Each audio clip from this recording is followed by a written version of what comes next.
أنا وجدته قمة. سيد عنده وضوح، استراتيجية بالرؤية، تصرف، ما عنده ترديد. وأقول له سيدنا من مشاورك؟ قال أنا ما عندي مشاور، ما عندي مشاور. قل إذا ضاقت في الأمور أطلع إلى السطح وأتوسل بالزهراء سلام الله عليها وكادت تدمع عينه.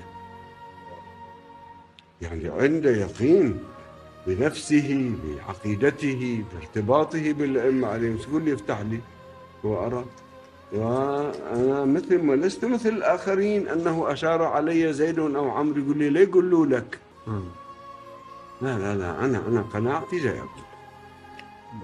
لمست متابعة للأحداث والأخبار أو لمسته قارئا من الدرجة الأولى، قارئ